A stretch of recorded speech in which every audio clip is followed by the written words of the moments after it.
জবান খুলে আগে কোরআনের এই সোনালী আয়াত একটু পড়েন। আউযু বিল্লাহি মিনাশ শাইতানির রাজিম। ইয়া আইয়ুহাল্লাযীনা আমানু মাইয়ারতাদ্দা মিনকুম আন দীনিহি। রব্বুল আলামিন বলেন, আগে নামকরণটা বলা দরকার। তাফসীরের যে মূল নীতির প্রথমে হচ্ছে শুদ্ধ তেলাওয়াত করে মাতৃভাষায় অর্থ করা, এরপরে নামকরণ, এরপরে ঐতিহাসিক প্রেক্ষাপট। আপনারা মনে হয় শুনছেন না, আছেন? প্রথম নাম্বারে নামকরণের ভেতরে পেয়েছি মায়েদা, মানে দস্তরখানা। মায়েদা মানে তামাম পৃথিবী আমাদের জন্য আল্লাহ দস্তরখানা বানিয়ে রেখেছেন। আপনি তাকান, কোন দিকে তাকাবেন সেই দিকে আল্লাহ রিজিক ছিটিয়ে রেখেছেন। যেখানেই তাকাবেন সেখানেই রিজিক। পানির ভেতরে আল্লাহ রিজিক ছড়িয়ে রেখেছেন, জমিনের উপরে আল্লাহ রিজিক ছড়িয়ে রেখেছেন, আকাশেও আল্লাহ রিজিক ছড়িয়ে রেখেছেন। এ তামাম দুনিয়াটাই আমার আল্লাহর ভাষায় মায়েদা, মানে দস্তরখানা, খাবারের প্লেট। এই জন্য খাবার নিয়ে কোনো চিন্তা টেনশন আপনার দরকার নেই। যেই জিনিসের দায়িত্ব আল্লাহ নিয়েছেন ওই জিনিস নিয়ে টেনশনে ভুগি আমরা, আর যেটার দায়িত্ব আল্লাহ নেয়নি ওইটার দায়িত্ব আমরা পালনই করি না। আল্লাহ রাব্বুল আলামিন কিন্তু রিস্কের দায়িত্ব নিয়েছেন, এই জন্য ওনার নাম রাজ্জাক। নাম কি? ইন্নাল্লাহা হুয়ার রাজ্জাকু যুল কুওয়াতিল মাতিন। জোরে বলেন আল্লাহু আকবার। ওমা মিন দাব্বাতিন ফিল আরদি ইল্লা আলাল্লাহি রিজকুহা। জমিনে এমন কোন বিচরণশীল জীব নেই যার রিজকের দায়িত্ব আমি আল্লাহ নেইনি। তার মানে রিজিক নিয়ে আপনার টেনশনের কোনো কারণ নেই, আপনি না খেয়ে মরবেন না। কিন্তু যেটা আল্লাহ দায়িত্ব নেয়নি সেটা নেক আমল। আপনার ঈমান আমল যদি ঠিক না হয়, কিয়ামতের দিন কিন্তু আপনি আল্লাহর পাকড়াও থেকে পার পাবেন না, ধরা খেয়ে যাবেন। এই জন্য ওইটা আগে ঠিক করেন, কোন দিকে দৌড়াচ্ছেন আপনি। আল্লাহ এখানে যদিও ঈমানদারকে ডাক দিয়ে জানিয়েছেন, যারা ঈমানের দাবি করো তারা শোনো, মাইয়ারতাদ্দা মিনকুম আন দীনিহি। তোমাদের ভেতরে যে ব্যক্তি আল্লাহর দিন থেকে, তার বিধান থেকে মুখ ফিরিয়ে চলে যাবে। এখানে ইরতেদাদ ভাবে ইফতিআল থেকে এসেছে। এর বাংলা অর্থ হচ্ছে কেউ যদি সত্য থেকে মুখ ফিরিয়ে জানা শোনার পরে মিথ্যার দিকে এগিয়ে যায়। এদেশের পাগল কেউ যদি জিজ্ঞাসা করেন যে আপনি যে ফিরে যাচ্ছেন বিভিন্ন দোহাই দিয়ে, কোন দিকে যান? আপনি আল্লাহর তৈরি করা আইন যারা কায়েম করতে চান তাদের নামে কত রকমের ট্যাগ লাগিয়ে যাদের দিকে যাচ্ছেন, তাদের কি কোনো আদর্শ আছে, চরিত্র আছে? এদের নাম আপনি ট্যাগ দিয়েছেন রাজাকার, আলবদর, বিভিন্ন নাম দিয়ে তাদেরকে জাতির সামনে কালার করে আপনি যাচ্ছেন কোন দিকে? এদের চাইতে যদি ভালো জায়গায় যেতেন আমি বুঝতাম যে হ্যাঁ ঠিক পথে আছেন। কিন্তু এদেরকে ছেড়ে আপনি যেখানে যাচ্ছেন তারা তো আল্লাহর তৈরি করা আইনই বিশ্বাস করে না। হ্যাঁ কথা বলেন। তারা তো বলেছে শরিয়া আইনে আমরা বিশ্বাস করি না। আপনি যাচ্ছেন কোন দিকে?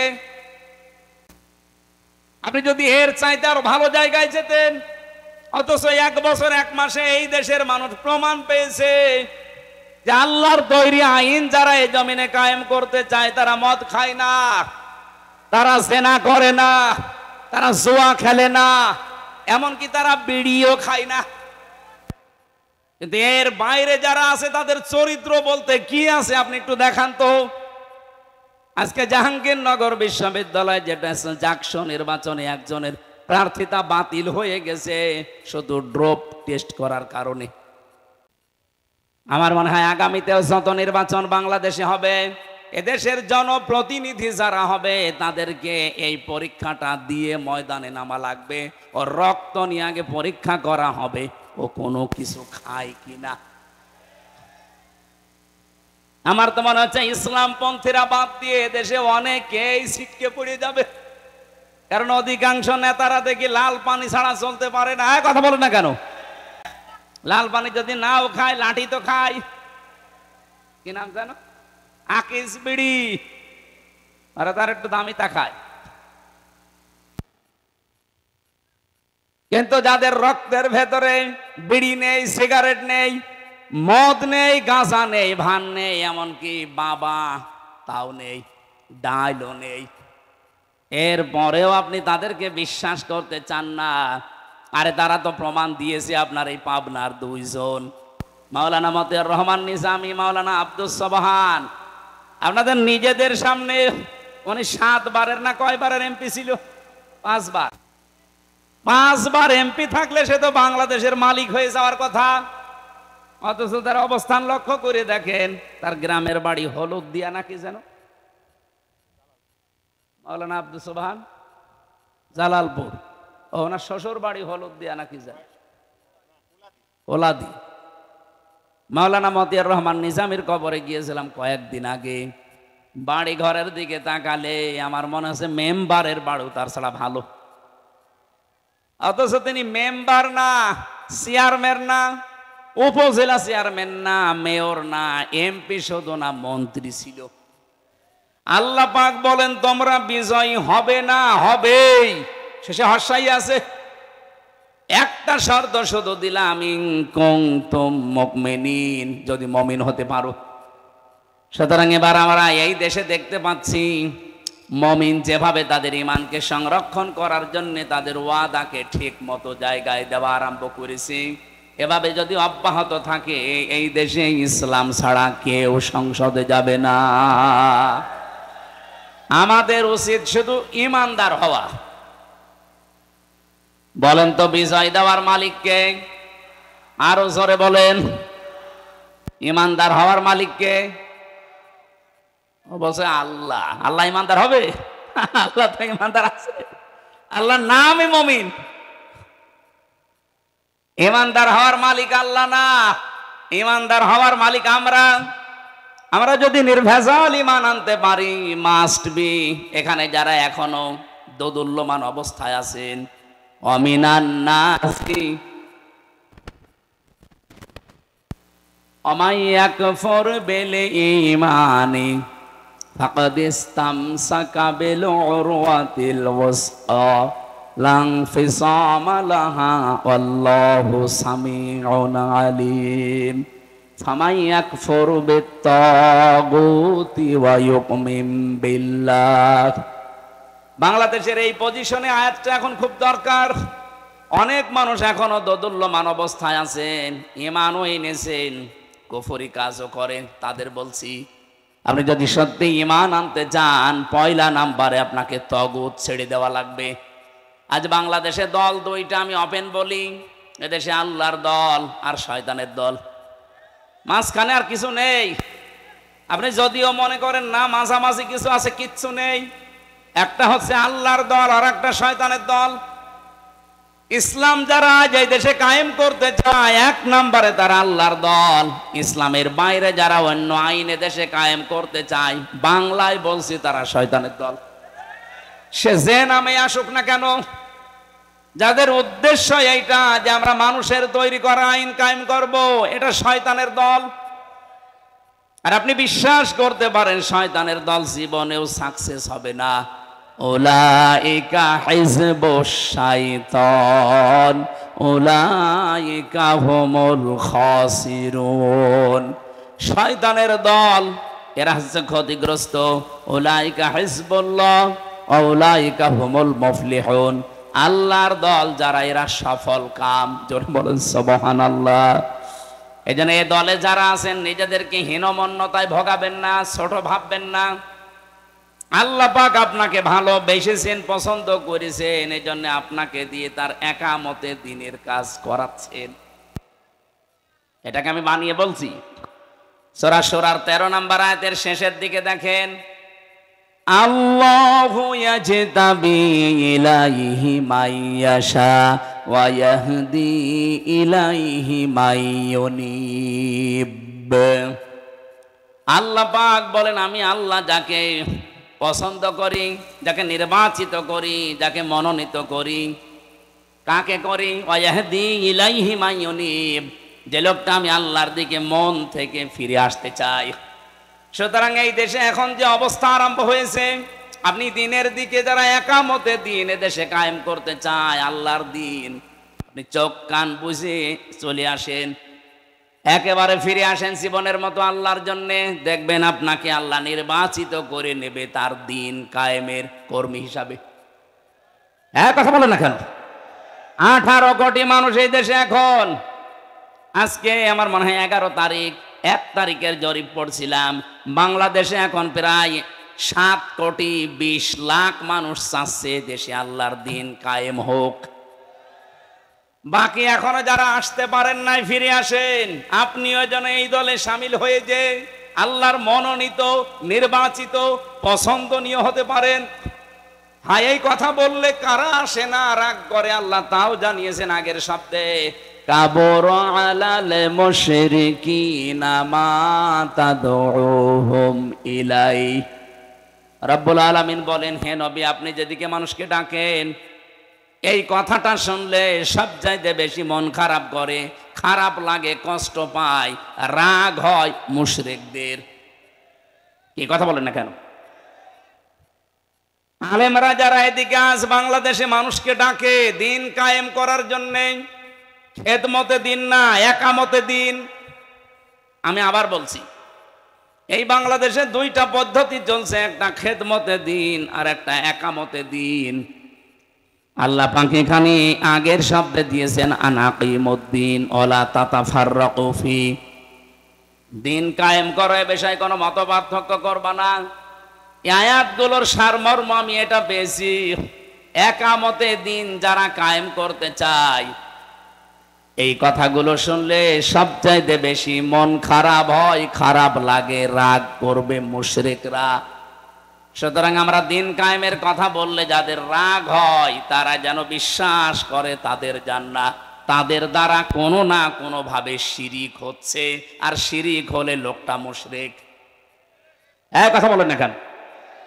বাংলাদেশে বহু ইমাম সাহেবকে আমি দেখেছি, তারা একামতে দিন বাদ দিয়ে শুধু খেদমতে দিন নিয়ে আসেন। আরে ভাই, খেদমতে দিন তো মাস্ট বি করাই লাগবে। একামতে দিনের কথা বললে আপনারও যদি রাগ হয়, আপনি ইমাম, তাতে কি? আপনি বিশ্বাস করতে পারেন আপনার ভেতরে শিরিক আছে। কারণ কাবর আলাল মুশরিকিন মা তাদউহুম ইলাইহি, হে নবী, আপনি যেদিকে মানুষকে ডাকেন একামতে দিনের জন্য, দিন কায়েমের জন্য, এটা তো শুনলে মন খারাপ হবে, রাগ হবে মুশরিকদের। আপনি কি মুশরিক? আমি তো আমার বাবার বিধান কায়েম করার জন্য আপনাকে বলি না, আমার দাদার বিধান কায়েমের জন্য আপনাকে বলি না। আমার এই 33 বছর বয়সের ভেতরে আজ প্রায় 10 বছর আমি কোরআন দিয়ে মানুষকে ডাকি। আমার প্রতিটা ডাকের সারমর্ম এই যে আসেন আল্লাহর বিধান কায়েম করি। আর এটা শুনলে যাদের রাগ হয়, যারা এটাকে রাজনীতি মনে করে, আপনাদের পাশের থানা ঈশ্বরদী, আজকে 11 তারিখ 9 তারিখ আমার অনুষ্ঠান ছিল ওই থানার ভেতরে। একজন বলেছে, না, উনি আসলেই শুধু রাজনৈতিক কথা বলে। না, কি যেন আল্লাহর এক নবীর নামে নাম তার, সে যাই হোক, উনি এই কথা বলতে চেয়েছে যে না, উনি রাজনৈতিক কথা বলবে কেন? আরে ভাই, আমি কি রাজনৈতিক কথাগুলো আমি বানিয়ে বলি? বলেন, আপনার পেটের উপরে পাড়া দিলে তো আপনি কোরআন এক রাজনীতি আছে কিনা বলতে পারবেন না। একজন আলেম যদি আমারে বাধা দিত, নিষেধ করতো, আমি মেনে নিতাম। আপনি কেন ফতোয়া দেন? অথচ দিন কায়েমের কথা বললে ফতোয়া দেওয়াও নিষেধ।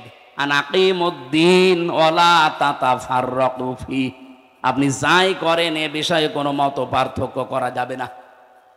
সুতরাং বাংলাদেশে যারা পীর সাহেব আছেন, আপনি চালান আপনার কাজ, কিন্তু আপনার টার্গেট যেন থাকে জমিনে দিন কায়েম করা লাগবে। আপনি খেদমতে দিনে আছেন, করেন, দিনের খেদমতে আছেন, কিন্তু আপনার টার্গেট করা লাগবে জমিনে যেন দিন কায়েম হয়। কি কথা বলেন না কেন? এই জন্য ইমান যারা এনেছেন, আপনাদেরকে আমি বলছি, শুধু ইমান এনে অনেকে এখনো দদুল্য মানে না জানি কি হয়। আপনি একেবারে হয় ফাইনাল থাকবেন, নাই ওই দলে চলে যাবেন। আমি তো ওপেন ঘোষণা দিয়েছি আমার বংশে যে ইসলাম এবং অন ইসলাম চলছে এই দেশে এখন, হয় আপনি ইসলামের পক্ষে থাকবেন নাই অন ইসলামের পক্ষে থাকবেন। ওই দোদুল্যমান অবস্থায় কিন্তু যদি ইসলাম আসে তখন আপনি বিপদে পড়ে গেলে আমারে পাবেন না। এক কথা বলেন না কেন? গত পরশু দিনও 10 জন মানুষ গোপনে এসে বলছে এতদিন ছিলাম চাই, এই ডাকসু নির্বাচনের রেজাল্ট দেওয়ার পরে আমাদের মন ঘুরে গেছে, আপনি আমাদেরকে দলে নেন, আমরা গোপনে ইসলামকে সংসদে পৌঁছানোর জন্য। 10 জনই গ্রামের মাতুব্বর, ওরা এলাকা চলে তাদের কথায়। আমি বললাম আপনাদেরকে কালেমা পড়ানো লাগবে? বলছে কালেমা জানি। কালেমা ওদের মুখস্থ আছে, কিন্তু তগুত ছেড়ে কালেমা পড়ে নাই। ওই দিন তগুত ছেড়ে দিয়ে কালেমা পড়ালাম। আল্লাহর ঘোষণা এটা ছিল ফামাই ইয়াকফুর বিত-তাগুত ওয়া ইউমিন বিল্লাহ। আপনি ঈমান আনতে চান আগে তাগুত ছেড়ে দেন। তাগুত কি? যে আল্লাহর বিধান মানে না, অন্য কেউ মানবে, মানতেও দেয় না। এরকম শক্তি যদি এই দেশে থাকে আপনি সেটা থেকে আগে মুখ ফিরিয়ে চলে আসেন যে না আমি এক লাইনে থাকবো। আমার কথা বাংলায় আমার মনে হয় আপনারা বুঝে ফেলেছেন।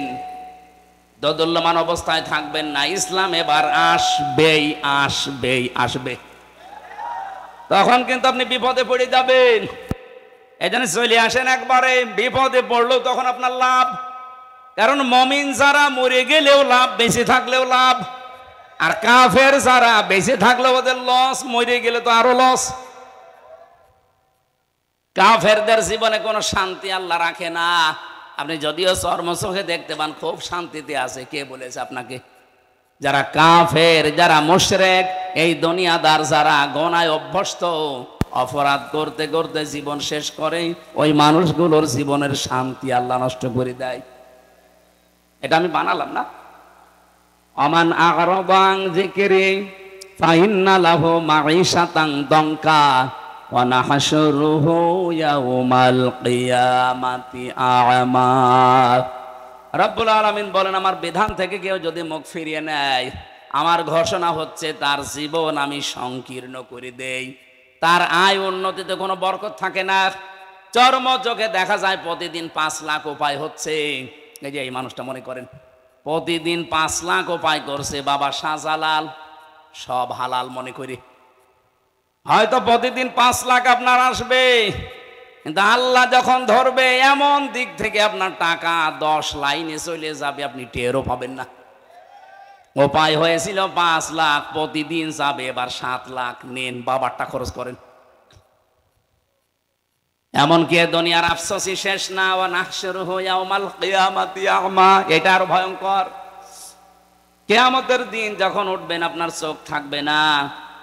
রব্বুল আলামিন বলেন অন্ধ হয়ে উঠবে, আমাকে প্রশ্ন করবে ক্বালা রাব্বি লিমা হাশারতানি আ'মা ওয়া ক্বাদ কুনতু বাসীরা। হে আল্লাহ, আমার তো চোখ ছিল, আজকে আমারে অন্ধ করে তুললে কেন? আমার চোখ ভালো করে দাও, আমি আদম নবীকে দেখবো। যেই বলবে অমুক জিনিস দেখবো, ধমক লাগাবে আল্লাহ। ক্বালা কাযালিকা আতাতকা আয়াতুনা ফানাসিতাহা ওয়া কাযালিকাল ইয়াওমা তুনসা। আমার এই আয়াতগুলো আলেমেরা নবীরা এইভাবেই তোদেরকে শুনিয়েছিল। আমার বিধানের কথাগুলো শোনার পরে না শোনার ভান করেছিলি, বোঝার পরে না বোঝার ভান করেছিলি, যেভাবে ভুলে গিয়েছিলি, আমি আজকেই কঠিন দিনে তোরে ভুলে গেলাম। তুই যে আমার বান্দা ছিলি, তুই যে আমার বান্দি ছিলি, কোনোদিন আমার কুদরতের জবানে তোর নাম আর উচ্চারণ করব না।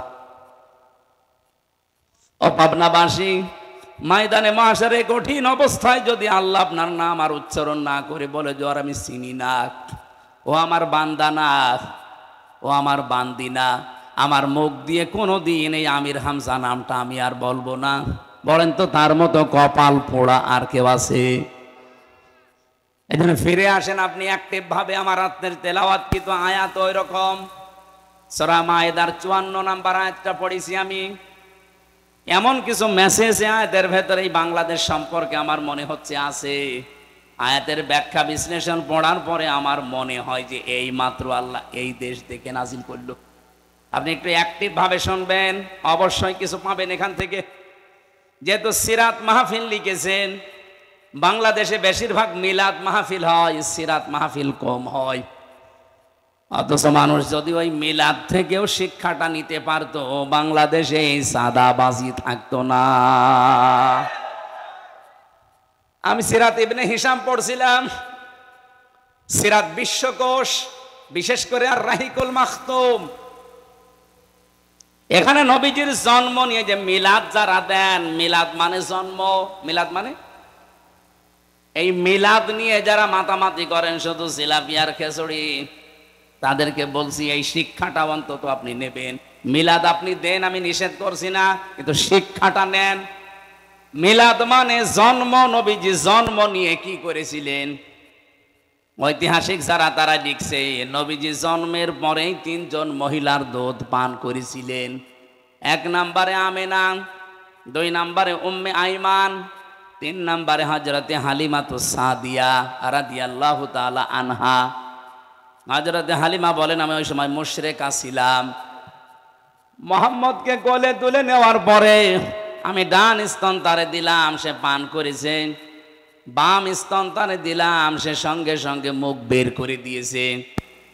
1 বার 2 বার 3 বার আমি মুখ লাগালাম, 3 বারই সে বের করে দিল। জোর করে মুখ লাগাতে চাই, বের করে দেয়। আমার চোখের দিকে ইশারা দিয়ে, মানে চোখে চোখে যেন আমাকে বোঝাতে চায়, মা হালিমা জোর করেন কেন? আমার ডান স্তন অধিকার ছিল, হক ছিল, আমি পান করেছি। বাম স্তন এটা আমার অধিকার না, আমার হক না। আমি জানি আপনার সন্তান আছে, দুধ ভাই আমার, সেটা আব্দুল্লাহ। আমি দুনিয়ায় ভাইয়ের হক নষ্ট করার জন্য আসি নাই, এসেছি ভাইয়ের হক ফিরিয়ে দেওয়ার জন্যে। পাবনাবাসী এটা রেকর্ড হচ্ছে, যেই নবী এই রবিউল আউয়াল মাসে জন্ম নিয়ে মায়ের কোলে বসে ভাইয়ের হক ফিরিয়ে দেয়, সেই নবীর উম্মত আমরা যত বড় হচ্ছি, ভাইয়ের হক মারার জম হচ্ছি। এখানে নবীজি শুধু দুধ ভাই আর আপন ভাই না, আল মুসলিম আখুল মুসলিম, মুসলমান মুসলমানের ভাই। আপনি কোন কারণে এক ভাই আর এক ভাইয়ের কাছে সাদাবাজি করে ওর সম্পদ নিজের কাছে রেখে দেন? আপনি কি জানেন আপনি কি হয়ে গেছেন অলরেডি? এটা আবি যাররিন রাদিয়াল্লাহু তাআলা আনহু قال قال النبي صلى الله عليه وسلم من ادعى ما ليس له فليس منا وليتبوأ مقعده من النار। মুসলিম শরীফের হাদিস। আমি কি বানালাম? বিশ্বনবী বলেন, যেই জিনিস তোর না, ওই জিনিস যদি কারো কাছ থেকে জোর করে জবরদস্তি করে যেভাবেই হোক নিজের দখলে কেউ রেখে দেয়, 2টা শাস্তি তার শুরু হবে। 1 নম্বরে ফালাইসা মিন্না, ওই দিন থেকে সে আর নবীর উম্মত নেই। 2 নম্বরে ওয়ালিয়াতা বাওয়া মাকআদাহু মিনান নার, সে যেন জাহান্নামে নিজের একটা স্থান বরাদ্দ করে নিল। আমার তো মনে হচ্ছে 1 বছর 1 মাসের ভেতরে বহু মানুষ সাদাবাজি করে নবীর উম্মত থেকে বের হয়ে গেছে। আপনি যার সম্পদ নিলেন চাঁদাবাজি করে, ওটার মালিক কি আপনি? বলেন। হ্যাঁ, এখানে ব্যাখ্যায় একটা কথা পেয়েছি, জিনিসটা যদি আপনারই হয় আর আপনি যদি ওটা ফেরত পান, তাহলে এই হাদিসের যে শাস্তি তার আওতা মুক্ত থাকবেন। বোঝেননি? বুঝেছেন কি বললাম বলেন তো?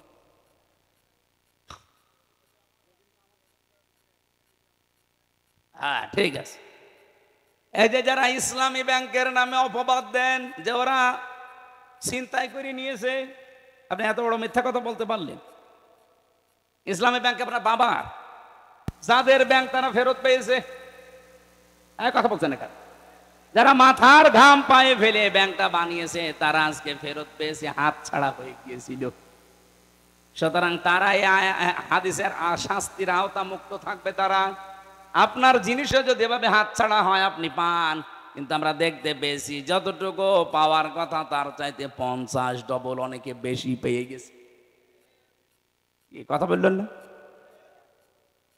আপনি হয়তো এই 15.5 বছরে 5 কোটি টাকা হারিয়ে ফেলেছিলেন যেভাবেই হোক। এখন তো দেখলাম 1 বছর 1 মাসে আপনি 100 কোটি টাকার মালিক, সব ফেরেশতা জিবরাইল দিয়ে গেল। যেভাবেই করেছেন আপনার গায়ে গেলে আমার কিছু করার নেই, হাদিস মাপ দিয়ে দেন। আপনি কিন্তু এখন যতই মুখ জোর করেন না কেন, আপনি নবীর উম্মত আর নেই। কথা বলা লাগবে ভাই। আমি যদি কিছু বানিয়ে বলি, আমার নিজের রায় দেই, তাহলে আপনি প্রোটেস্ট করেন। একটা কথাও বানানো না, সব আমার পড়া। 2 নম্বরে এটা আরো কঠিন, ওয়ালিয়াতা বাওয়া মাকাদাহু মিনান নার, সে যেন অলরেডি জাহান্নামে নিজের একটা স্থান বরাদ্দ করে রেখে দিয়েছে। আমার তো হাদিস পড়ার পরে মনে হয় বাংলাদেশে বহু মানুষ অলরেডি জাহান্নামে যাবে বলে লিখিত দিয়ে দিয়েছে। আমরা যেন না চাই, আল্লাহ আমাদেরকে তুমি বাঁচাও। দুনিয়াতে দরকার আমরা কারাগারের মতো থাকবো, এরপরেও যেন আমরা জাহান্নামে স্থান বরাদ্দ না করি। সকলে বলেন আমিন। তাহলে নবীজির এই মিলাদের শিক্ষাটা হয়তো আজ পর্যন্ত আমরা নিতে পারিনি। যদি নিতে পারতাম, বাংলাদেশে এই চাঁদাবাজি নামক এই অভিশাপ বন্ধ হয়ে যেত। আপনার অবস্থা আমি জানি না। আমার কুষ্টিয়ায় গণসংযোগ করাকালীন আমি যে কোনো মার্কেটে ঢুকলেই হাউমাউ করে জড়িয়ে কাঁদে, হুজুর আর পারছি না। আগে তো দিতাম 20 টাকা, এখন দেওয়া লাগছে 50 টাকা। এই একটা কথা হইল? আপনি একজন মাসলুম মানুষ, এই কাজ করতে পারেন? আপনি নিজেরটা দেখলেন না যে মানুষের সম্পদ কেড়ে নিলে কেমন লাগে? সেই কাজ যদি আপনি আবার আরম্ভ করেন, আমার তো মনে হচ্ছে শুধু ডাকশো না, শুধু জাকশো না, রাখশো মাকশো সবই হারাবেন। কথা বলেন। এই জন্য যারা আছেন তারা যেন থামেন, আরো যা অবৈধ করেছেন ওগুলো ফেরত দিয়ে দেন। নয়তো আপনি নবীর উম্মত থেকে খারিজ হয়ে গেছেন, আর জাহান্নামে আপনি যাবেন। এই জন্য বরাদ্দ হয়ে গেছে আপনার নাম। মিলাদের শিক্ষাও নিতে পারে না, আর মিলাদ দিচ্ছে। আরে ভাই, আমারে ডাক দিয়ে মিলাদ দেয়, জিলাপি কিনেছে, খিচুড়ি রান্না করেছে, বিরিয়ানি, টাকা পেলেন কোথায়? 7-8 টাকা। আমি কি বেশি বললাম? আপনি চলেন আমার কুষ্টিয়ায় গোবরহাটে খাজানগরে, মিলাদ দিচ্ছে, বিশাল মিলাদ, 5000 মানুষকে খাওয়াবে। আবার টাকা পেলেন কোথায় আপনি? আপনার নিজেরই তো চলতো না। হুজুর দোয়া করেন। কি দোয়া করবো? 7-8 টাকা। পাবনায় তো আর এরকম প্রতিষ্ঠান নেই, আমাদের কুষ্টিয়ার মতো চাউলের আড়ত নেই। এই জন্য আপনাদের চাঁদাবাজি নেই। আর সিরাত, কি সিরাত শোনাবেন আপনাদেরকে? আমি আজকের তেলাওয়াত কি তো আয়াত, যেটা সূরা মায়েদা। তাফসির যদি কেউ করতে চায় কোনো আয়াত থেকে, উসুলে তাফসিরের নিয়ম হচ্ছে 15টা। তার আগের আয়াত পরের আয়াতের সাথে সম্পর্ক কি আছে এটা আগে জানা লাগে। আসেন আমরা তেলাওয়াত কি তো আয়াত থেকে আগে আরম্ভ করি, নাকি শেষ করে দেব? ঘন্টা খানেক সময় নিয়েছিলাম না? জবান খুলে আগে কোরআনের এই সোনালী আয়াত একটু পড়েন। আউযু বিল্লাহি মিনাশ শাইতানির রাজিম। ইয়া আইয়ুহাল্লাযীনা আমানু মাইয়ারতাদ্দা মিনকুম আন দীনিহি। রব্বুল আলামিন বলেন, আগে নামকরণটা বলা দরকার।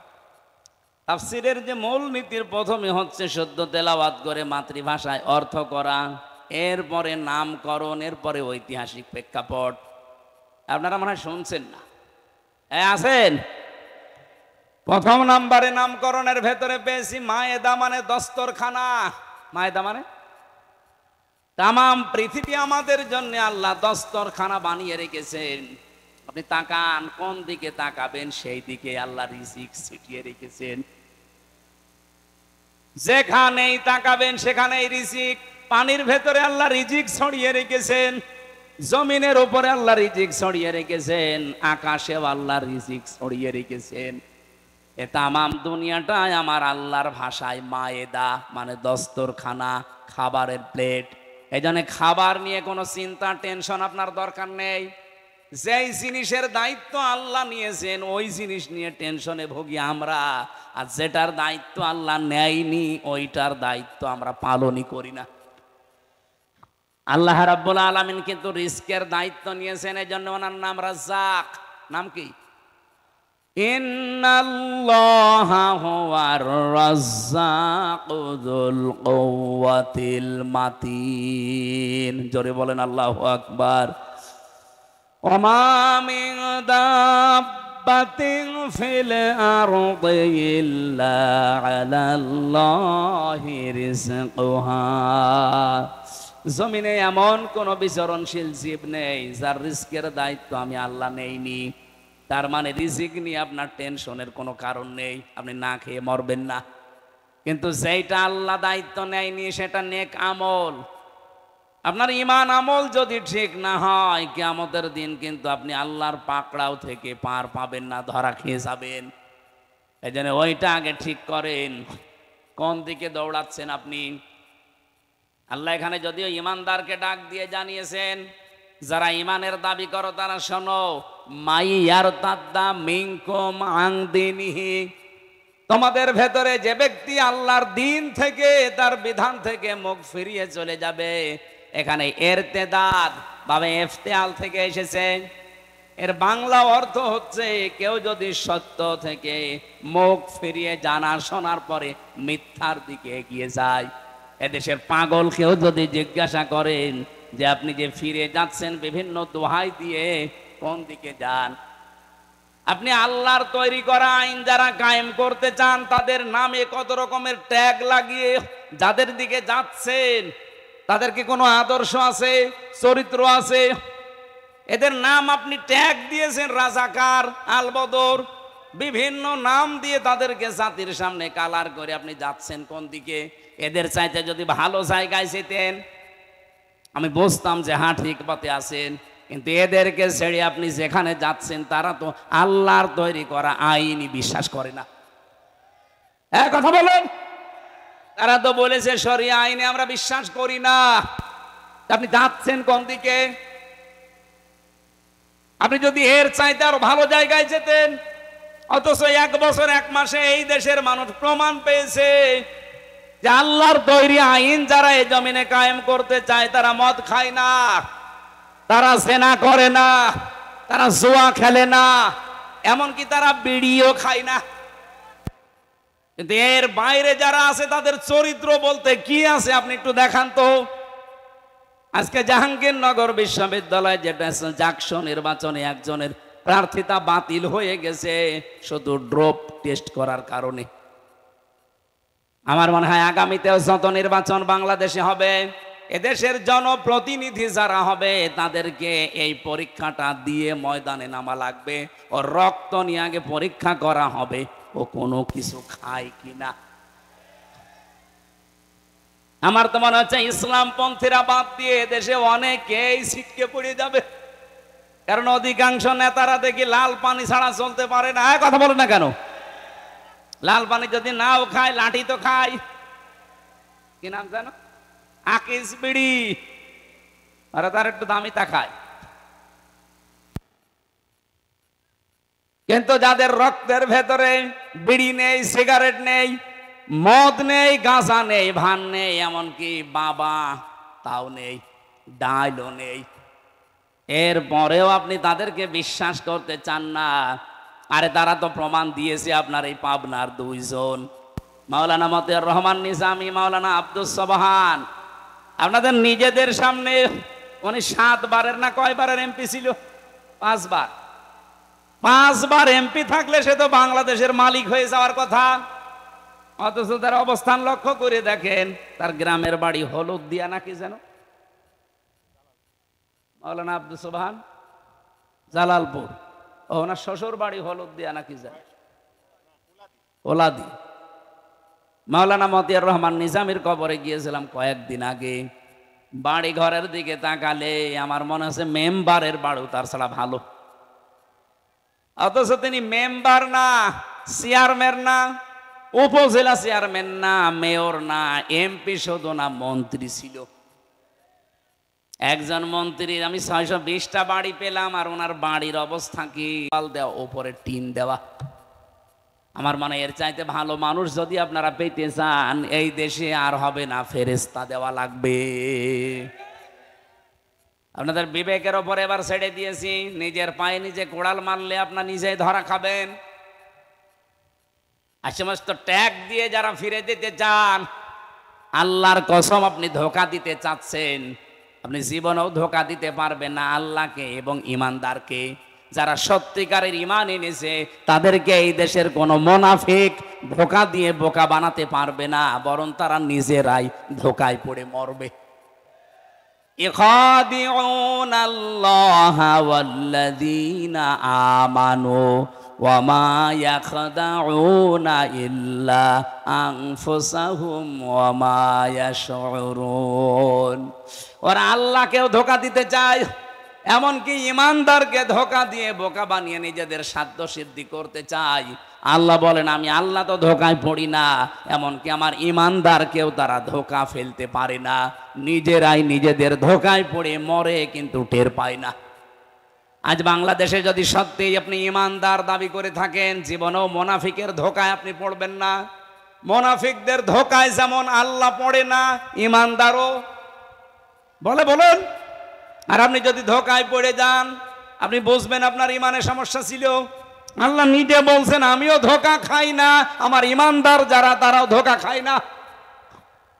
এরপরেও যদি কেউ ধোঁকা খেয়ে বোকা বনে যান আর আপনার মাথার উপরে কাঁঠাল ভেঙে ওরা সাত্য সিদ্ধি করে, আপনি বুঝবেন আপনার ইমানে সমস্যা ছিল। এই জন্য ইমানটা নির্ভেজাল করেন, আপনি ধোঁকা খেতে পারেন না। মন থেকে যদি কেউ অ্যাক্টিভ ভাবে দেশে দিন কায়েমের জন্য রাস্তায় নেমে পড়ে, তামাম দুনিয়া দিয়ে দিলেও তাকে আপনি ফিরাতে পারবেন না। পাবনাবাসী খুব খেয়াল করে শুনবেন এই জায়গায়। সুতরাং আপনার কাছে স্পষ্ট কারা এ দেশে আল্লাহর দিন কায়েম করতে চায় আর কারা দিনের বিরুদ্ধে আছে। সুতরাং এই কথা জানার পরেও যদি কেউ আল্লাহর দিন থেকে বিভিন্ন ট্যাগ দিয়ে ফেরত যান, কি হবে জানেন আপনি? এদিকে তাকান, বসো। 1-1.5 ঘন্টা বসে থাকতে পারে না ভেতরে। আর বিয়ে দিলে বউ টেকবে? ডায়াবেটিস আছে তাতে কি?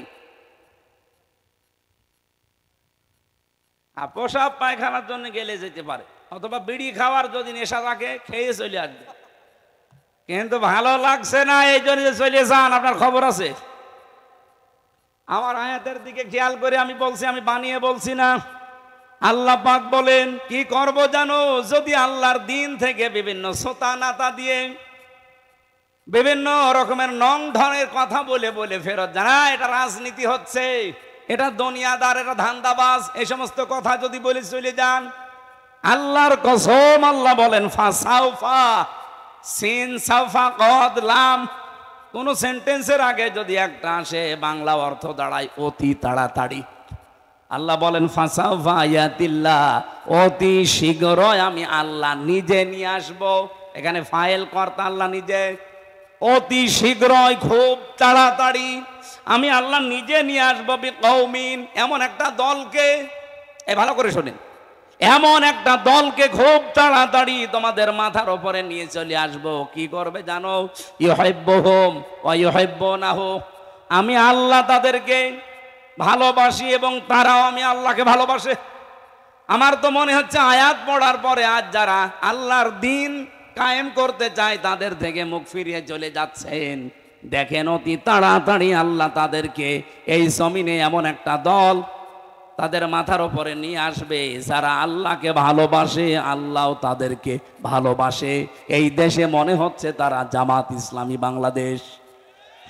আপনি আয়াতটা মিলাতে না পারলে নিয়ে আসেন, কোন আলেম নিয়ে আসবেন নিয়ে আসেন, আমি তো বুঝে ফেলেছি এইটাই। এখন রাম আর বাম পাড়ায় আগুন চলছে, যে হইল কি? আমার দাদা তো আমি জেলখানায় থাকতে পটক তুলেছে, মরে গেছে, আওয়ামী লীগ করতে গেছে, অসুবিধা।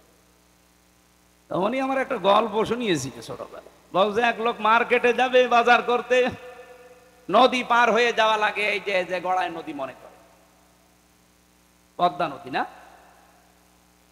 ছেলে মেয়ে দুইটা বলছে আব্বা নৌকা নিয়ে যাচ্ছেন, আমাদেরকেও নিয়ে যান। বউ বলছে আমারেও নিয়ে চলো। সবাইকে নিয়ে যাচ্ছে বাজারে। মাঝ পথে নদী অশান্ত হয়ে ঢেউ উঠে গেছে, নৌকা ডুবে। ছেলে মেয়ে গেছে হারিয়ে, বউ গেছে ডুবে। বহু কষ্ট করে এদিক ওদিক করে ডাঙ্গায় গেছে। লোকজন আশপাশ দিয়ে যায়, বলে ভাই চিন্তা করবেন না, কোনো আফসোস নেই আপনার, আপনাকে আবার আমরা বিয়ে দেব, আবার বউ পাবেন, আপনার কোনো ভাবা চিন্তার দরকার নেই, আবার ছেলে মেয়ে হবে। নৌকা হারিয়ে গেছে ভাববেন না, আবার নৌকা বানিয়ে দেব আমরা।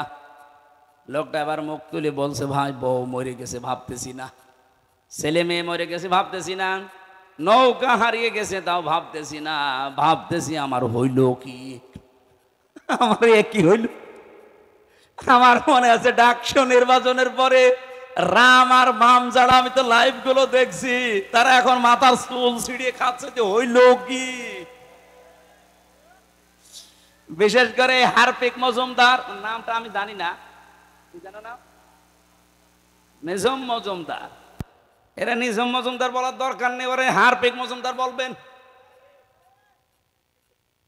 ওর পুরা শরীর হারপিক দিয়ে পরিষ্কার করা দরকার। আমার তো মনে হয় মাথা থেকে পা পর্যন্ত পুরাটাই বেঈমান, খালি নামটা মুসলমানের নিয়েছে। এই শয়তানের কথাবার্তারা এখন এই জন্য আরো মানুষের মন মেজাজ গেছে খারাপ হয়ে, যে শয়তান পালিয়ে বলছে কি দাঁড়া তোরে দেখাচ্ছে। সারা রাম আর বাম পাড়া যারা, বিশেষ করে আধিপত্যবাদ যারা কায়েম করতে চায়, তারা এখন অলরেডি হাফ পাগল হয়ে গেছে। আমার মনে হয় পাবনা জেলা আমার সামনে আরো বড় করা লাগবে। কি পাগলা কারাত লাগলে জেলা বড় না করলে পাগলা কারাত দেবেন কোথায়? সেদিন কিছু গালাগালি দেখে বলেছিলাম ওদের ওপর রাগ করে না। আগস্টের 5 তারিখের পর থেকে যেভাবে গালাগালি শুরু হয়েছে শুধু গোপালগঞ্জ নিয়ে, ম্যাডাম জিয়া তো বলেছিল যে এ জেলাই পাল্টিয়ে দেব, তাই বলেছিল না?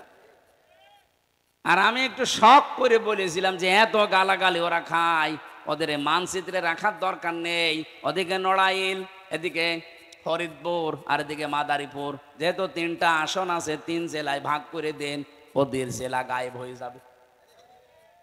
কথা কি খারাপ? তাহলে আপনি আর গাইল খাবেন না।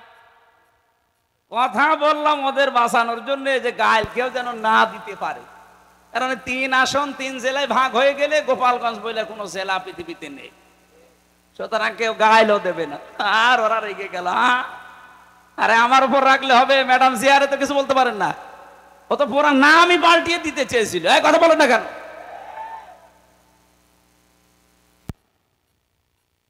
মত বিগয়সি কম পড়েছি কোরআনে, যে ওরা মরবে, হিংসায় জ্বলে পুড়ে মরবে।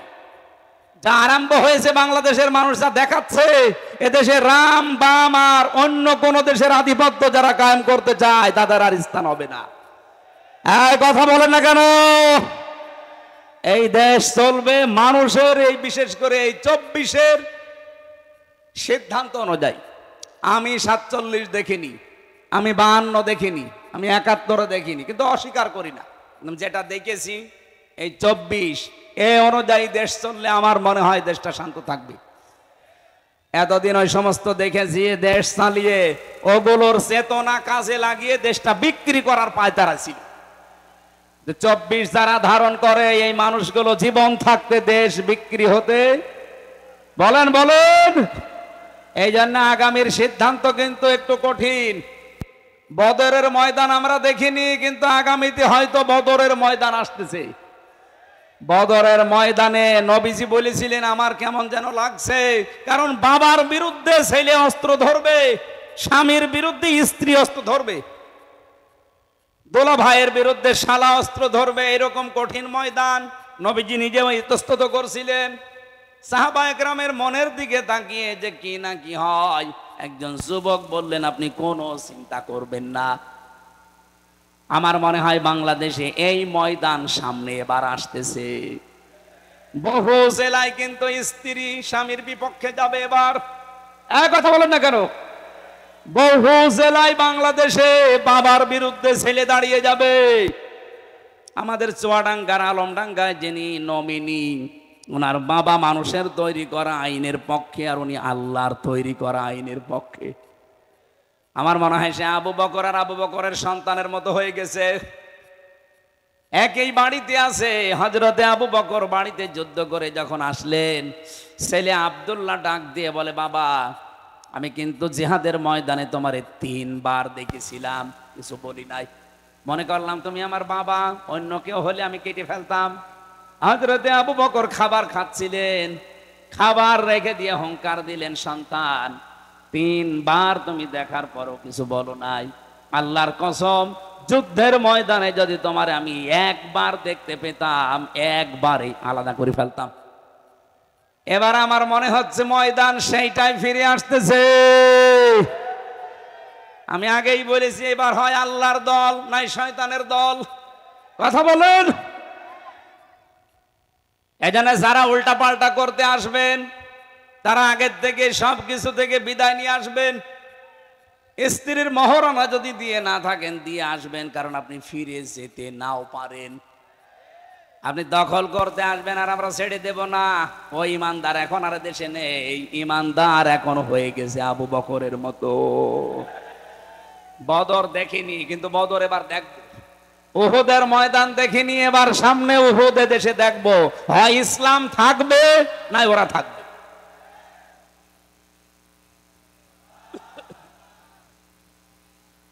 ভাই আমাকে শেষ করতে দেন।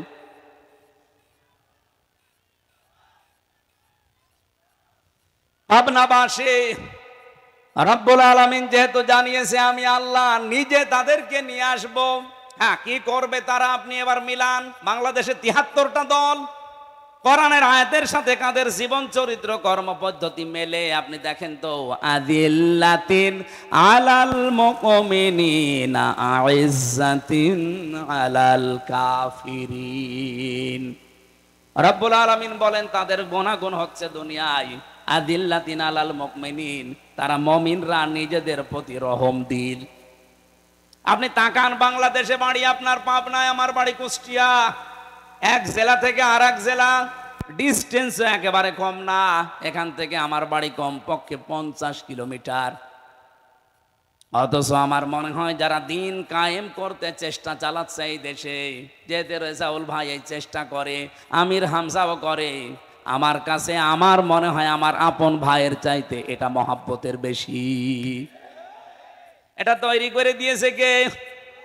আজিল্লাতিন আলাল মুমিনিন। সারা বাংলাদেশে একই অবস্থা, এমনকি সারা দুনিয়ায়, সারা পৃথিবীর 257টা দেশে একই অবস্থা। যারা দিন কায়েম করতে চায়, তার বাড়ি আমেরিকায়, তাতে কি? আমার বাড়ি বাংলাদেশে, তাতে কি? আমার আপন ভাই আমার বাড়ির পাশে থাকে, সে মানুষের তৈরি করা আইনের পক্ষে, তার চাইতে আমি রেজাউলকে আমার মন থেকে বেশি ভালোবাসি। আইজ্জাতিন আলাল কাফিরিন, কিন্তু তারা মুমিন, কাফেরদের প্রতি বড় কঠোর। আপনি তাকান, আজ তারা পৃথিবীতে যারা একামতে দিনের কর্মী, তাদের সামনে আপনি কোন শরীয়ত বিরোধী কাজ করে টিকে থাকতে পারবেন না যদি তাদের শক্তি থাকে।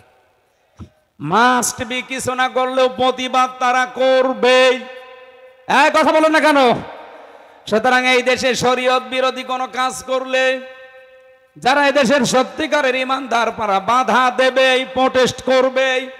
এ রাজবাড়িতে এবং রাজশাহীতে যে ঘটনাটা ঘটিয়েছে, ইসলাম বিরোধীরা তারা নাম নিয়েছে আমরা সুন্নি। কিসের সুন্নি? আপনি সুন্নতের বিরুদ্ধে কাজ আপনার। নবীজি বললেন লা তাত্তাখিদুল কুবুর মাসাজিদা, কবরকে সেজদার জায়গা বানিও না।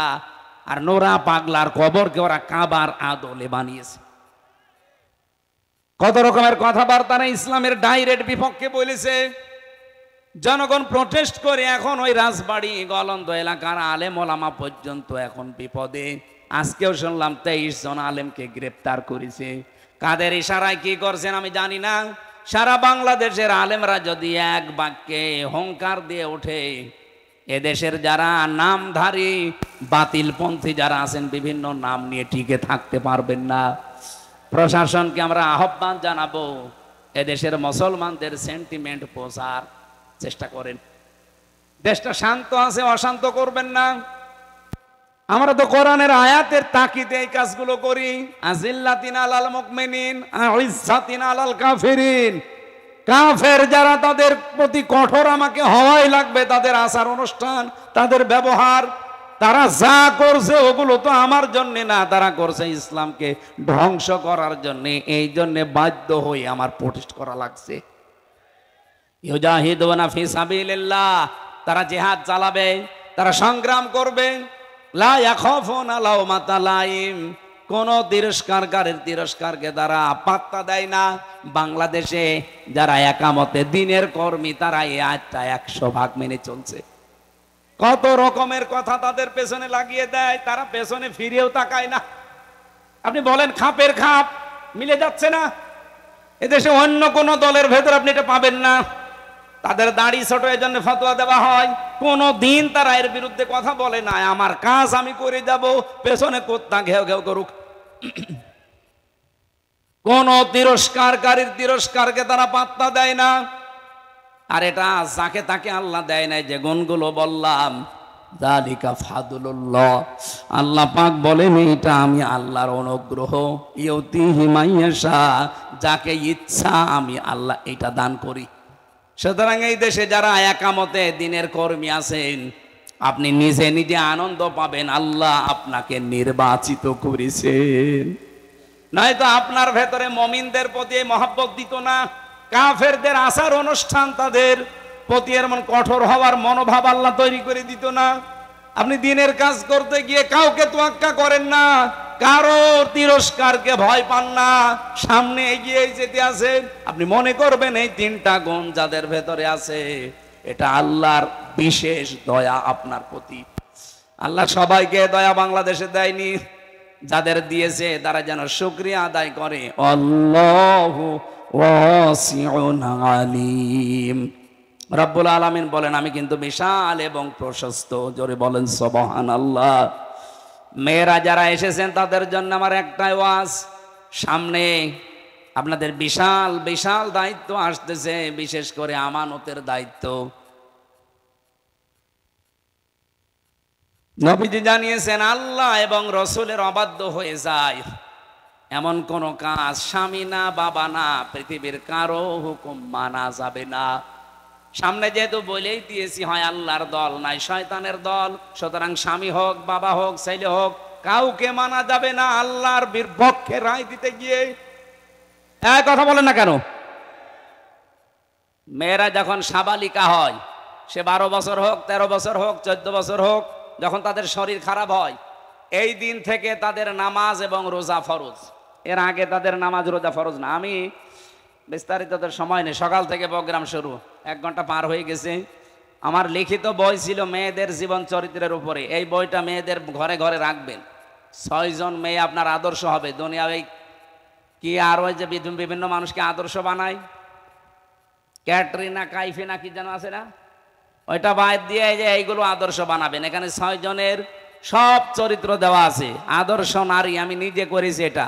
2 নাম্বারটা এটা পুরুষদের জন্য, শুধু দাম্পত্য জীবনে যাদের কলহ চলছে, মেটে না, কিভাবে মেটাবেন, এই বইতে 120 পৃষ্ঠা লিখেছি। আমি জেলখানায় লিখে বাইরে এসে দলিলগুলো আরো লম্বা করেছি।